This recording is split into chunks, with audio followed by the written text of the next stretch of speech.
ఎలా చూసాడట ఓ చెట్టు కనబడింది. ఏం కనబడింది?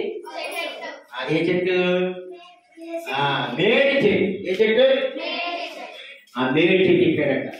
పొట్టేడు చెట్టు ఎక్కడం చాలా కష్టం, కొట్టుకుంటాడు కదా, అయినా కానీ కష్టపడి కష్టపడి కష్టపడి ఎక్కాడట. 2-3 సార్లు పడిపోతే అందరూ అవుతాడు.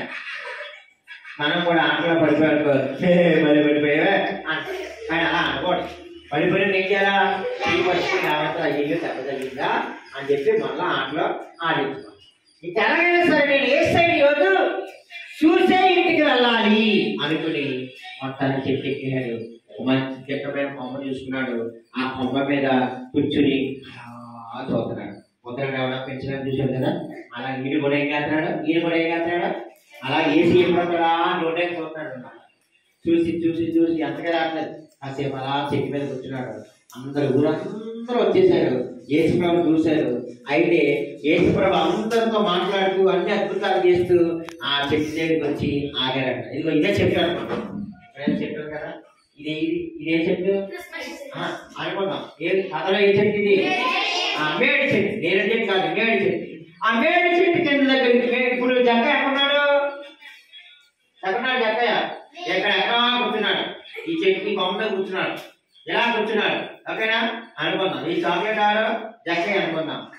చెట్టు ఎక్కాడు. నేనెవరు? ఏసే అనుకుందాం. కాసేపు అనుకుందాం, ఏసేది కదా అనుకుందాం. అలా ఏసే నడుచుకుంటూ చెట్టు దగ్గరికి వచ్చి జక్కయ్య అనిపించాడు. ఏమనిపించాడు? అక్కడ కొన్ని 100 మంది ఉన్నారు, ఎవరిని పిల్లలే. కానీ జక్కయ్య మాత్రం పిలిచాడు. అలాగే మిమ్మల్ని ఇంతమంది ఉన్నారు, 50 మంది 70 మంది ఉన్నాం. మనం 50 మంది ఉన్నాం. 50 మందిలో స్పెషల్ గా వంశీ అని పిలిచాడు. వాడికి ఎలా ఉంటుంది? ఇష్టమో అనుకుంటాడు. అది పేరు నోటెట్ వచ్చింది. ఓకే, అలాగే అంతమందిలో కూడా కొట్టి జక్కయ్యని, జక్కయ్య త్వరగా కిందకి దిగిరా, నేడు నీ ఇంటికి రక్షణ వస్తున్నాడు కాదు, వచ్చినది. నేను నీతో ఉండవలసిన సమయం ఆసన్నమైంది అనగానే జక్కయ్య ఒకసారి చెట్టు పేరు నుంచి